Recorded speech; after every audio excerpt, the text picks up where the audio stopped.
Salut les amis, j'espère que vous allez bien. Dans cette vidéo, on va parler des rencontres de Ligue des Champions qui se sont déroulées aujourd'hui, ce soir, et on va parler principalement de deux rencontres, à savoir le Paris Saint-Germain face à Gérone et l'Inter face à Manchester City. On pourra peut-être aussi ajouter la rencontre qui a opposé le club Bruges face au Borussia Dortmund.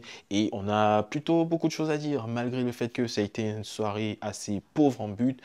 On aura quand même des choses à dire dans cette vidéo. On va commencer par la rencontre qui a opposé le Paris Saint-Germain face à Gérone. Le Paris Saint-Germain qui, dans la première mi-temps, était en mode rodage, si je peux le dire. Un Paris Saint-Germain qui cherchait ses marques. Un Paris Saint-Germain qui avait des difficultés à mettre en place ses automatismes, notamment sur le côté droit entre la paire Hakimi, Ousmane Dembélé, et aussi du côté gauche entre la paire Bradley Barcola, Nuno Mendes.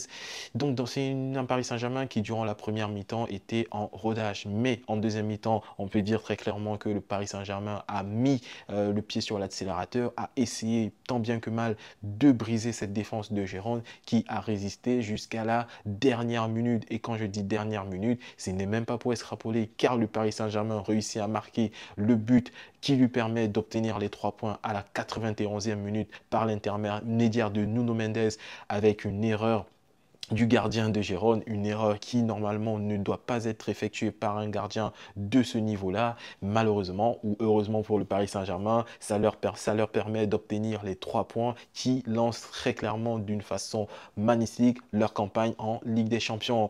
On va partir du côté de l'Inter de Milan qui recevait le Manchester City de Pep Guardiola, et pour dire qu'on a une rencontre muette. Aucune des deux équipes n'a à aucun moment eu l'intention de marquer un but, à part le fait par moment que Manchester City a eu des occasions, a peut-être eu la possibilité de marquer dans cette rencontre, chose qu'elle n'a pas réussi à concrétiser. Et également, ils ont eu à perdre Kevin De Bruyne dans cette rencontre, une rencontre où le milieu de terrain belge a été blessé, remplacé par Gundogan.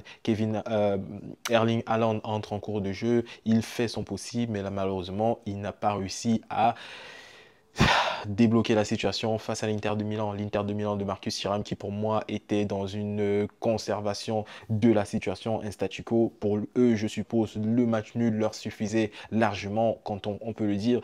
Obtenir un point face à Manchester City qui est l'équipe redoutée par tout le monde. Et pour moi, ils ont fait une très bonne opération. En dernier match de cette journée, on va parler de la rencontre qui a opposé le club Bruges face au Borussia Dortmund. Si vous suivez cette chaîne avec assiduité, vous avez pu constater que ce pronostic, le score de 3 buts à 0 avait été donné la soirée précédente dans une de mes vidéos. J'espère que vous avez pu profiter de ce beau pronostic. Sinon, je ne peux que dire de vous abonner et de suivre de façon plus assidue cette chaîne. Donc le Borussia Dortmund s'impose avec un score de 3 buts à 0. Le Borussia Dortmund scelle donc son bon début de saison, un très beau début de saison en championnat comme en Ligue des Champions. Seydou Guirassy réussit à marquer un très beau but sur Panenka, sur penalty, et le latéral gauche, le nouveau latéral gauche du Borussia Dortmund, formé au club, qui a joué la Youth League la saison passée, a joué ses premières minutes en Ligue des Champions,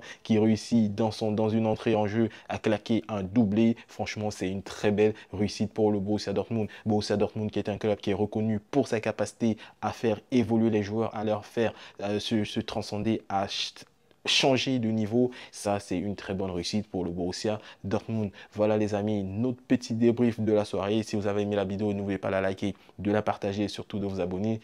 Sur ce, on se donne rendez-vous demain avec de très belles rencontres. Monaco, FC Barcelone, Brest, Sturm Graz, ou encore l'entrée d'Arsenal dans cette compétition face à l'Atlanta. Je vous donne rendez-vous demain. Prenez soin de vous et peace la famille.